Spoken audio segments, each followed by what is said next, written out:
Revelation chapter 2. To the angel of the church in Ephesus write, These are the words of him who holds the 7 stars in his right hand, and walks among the 7 golden lampstands. I know your deeds, your hard work and your perseverance. I know that you cannot tolerate wicked people, that you have tested those who claim to be apostles but are not, and have found them false.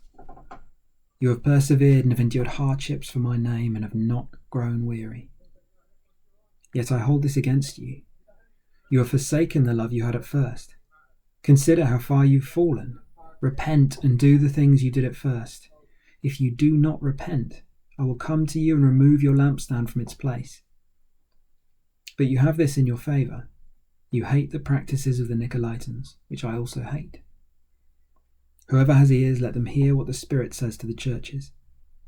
To the one who is victorious, I will give the right to eat from the tree of life, which is in the paradise of God. To the angel of the church in Smyrna write, These are the words of him who is the first and the last, who died and came to life again. I know your afflictions and your poverty, yet you are rich.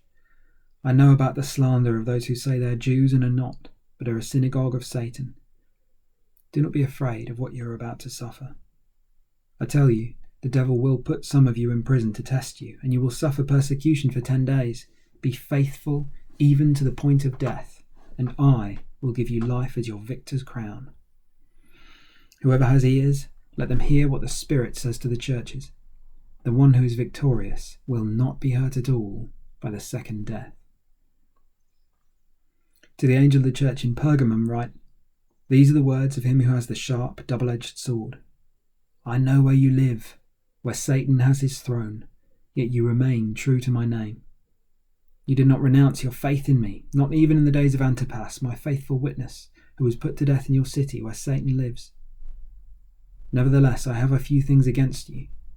There are some among you who hold to the teachings of Balaam, who taught Balak to entice the Israelites to sin so that they ate food sacrificed to idols and committed sexual immorality. Likewise, you also have those who hold to the teaching of the Nicolaitans. Repent, therefore. Otherwise I will soon come to you and will fight against them with the sword of my mouth. Whoever has ears, let them hear what the Spirit says to the churches. To the one who is victorious, I will give some of the hidden manna. I will also give that person a white stone with a new name written on it, known only to the one who receives it. To the angel of the church in Thyatira write, These are the words of the Son of God, whose eyes are like blazing fire and whose feet are like burnished bronze.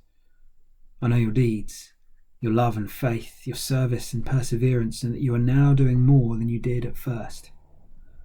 Nevertheless, I have this against you. You tolerate that woman Jezebel, who calls herself a prophet. By her teaching, she misleads my servants into sexual immorality and the eating of food sacrificed to idols. I've given her time to repent of immorality, but she is unwilling. So I will cast her on a bed of suffering, and I will make those who commit adultery with her suffer intensely unless they repent of her ways. I will strike her children dead. Then all the churches will know that I am he who searches hearts and minds, and I will repay each of you according to your deeds. Now I say to the rest of you in Thyatira, to you who do not hold to her teaching and have not learned Satan's so-called deep secrets, I will not impose any other burden on you, except to hold on to what you have until I come. To the one who is victorious and does my will to the end, I will give authority over the nations. That one will rule them with an iron scepter and will dash them to pieces like pottery, just as I have received authority from my Father. I will also give that one the morning star. Whoever has ears, let them hear what the Spirit says to the churches.